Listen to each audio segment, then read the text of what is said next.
got a big payout and want to know how to spend it wisely, there are 5 steps that you can walk down to make sure you're spending a lump sum payout or windfall as best as possible.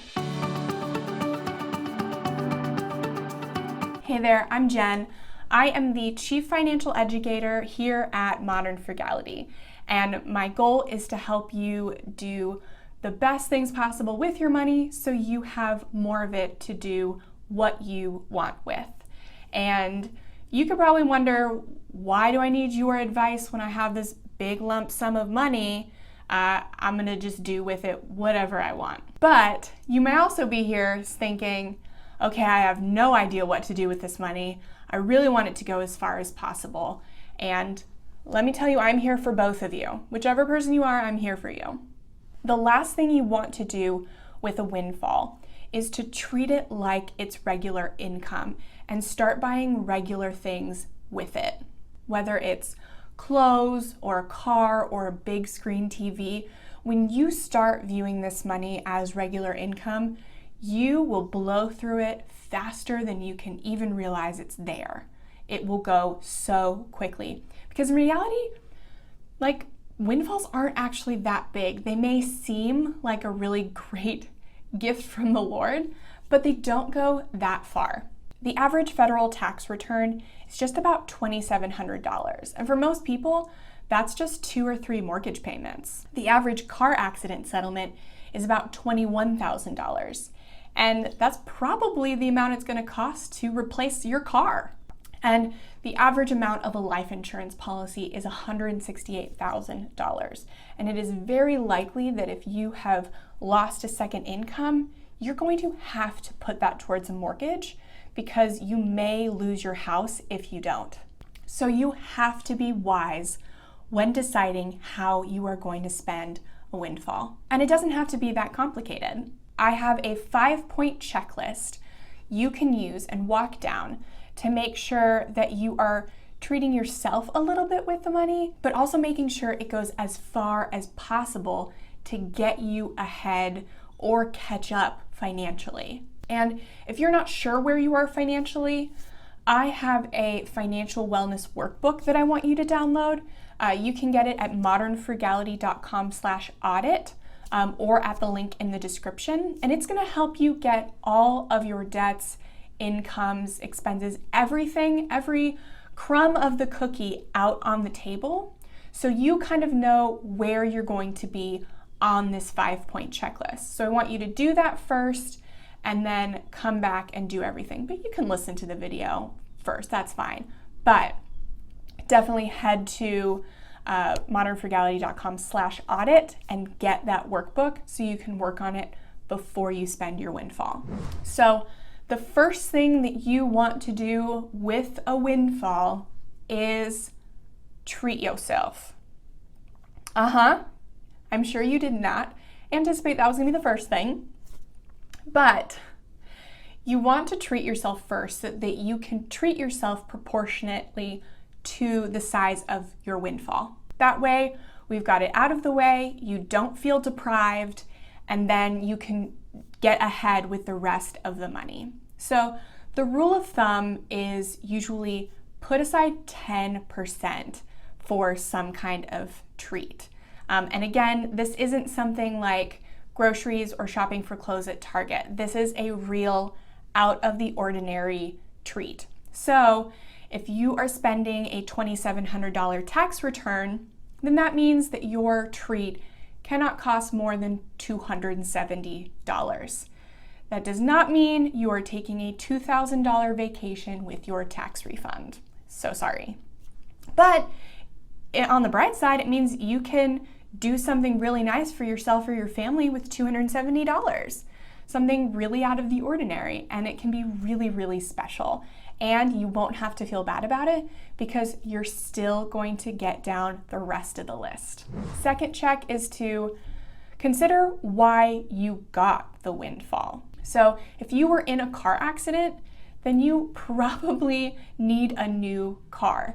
And if your car insurance didn't cover that entire cost, then you may need to use some of the windfall for that. If there is any lost time at work any medical bills, any of that. You have to consider how the event that got you this windfall put you behind and assign a monetary value to that.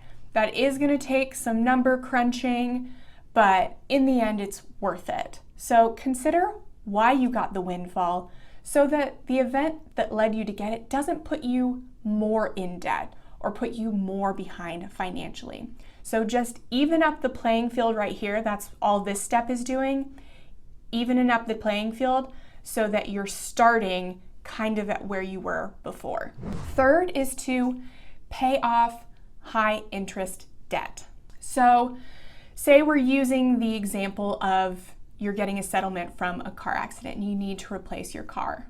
You have to consider what your credit is like and what your income is like too before you put your entire windfall into getting a car. So it may be more beneficial for you to maybe put half of it towards a down payment for a car if you can qualify for a low interest loan, and then put the rest towards paying off high interest credit cards or personal loans.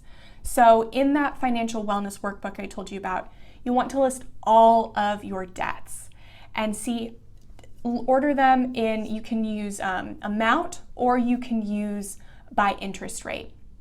And you really want to focus on paying off as many high interest credit cards or loans as possible. So for all intents and purposes, I consider high interest anything over 4%.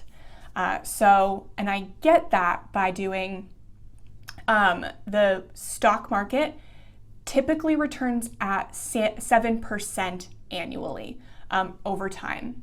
And then inflation is 3%. So 7 minus 3 is 4.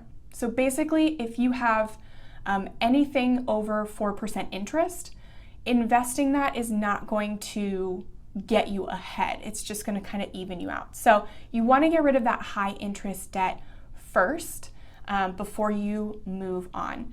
And sometimes you can get car loans that are under 4%. So if you are able to do that and then put some money towards credit cards that might be at 16 or 20%, much better use of your windfall. And honestly, most people will stop right here, and that's totally fine. 3 steps: treating yourself, getting even financially, and then paying off high interest debt. That's totally fine. That's as far as most windfalls will go. If you have a larger windfall or you don't have any debt, then you may want to move on to the 4th and 5th ones. So the 4th is to fund a Roth IRA. So a Roth IRA is an individual retirement account. It's a retirement savings account that you open yourself. So is where a 401k or 403b is through your employer, you are in charge of your IRA. There's also a traditional IRA, and depending on how large your windfall is, that may be better for you. Roth IRAs typically have more tax advantages for people in lower tax brackets. So that's something you would have to ask a CPA about if the size of your windfall impacts your taxability for this year and whether a traditional or a Roth is better for you. But for most people, Roth will still be better. So that's what I'm going to talk about. So as of this recording, anybody younger than 50 can max out their Roth IRA by putting $6,000 in it per year. If you are 50 or over, you can put $7,000 per year. But most people watching this will probably, if you're doing a Roth IRA, usually more beneficial for younger people, so $6,000. And a Roth IRA is a great place for people to start investing. If you've never invested on your own before, a Roth IRA is a great place to start, especially if you're nervous about potentially needing that money down the road. With a Roth IRA, you can withdraw contributions at any time without penalty.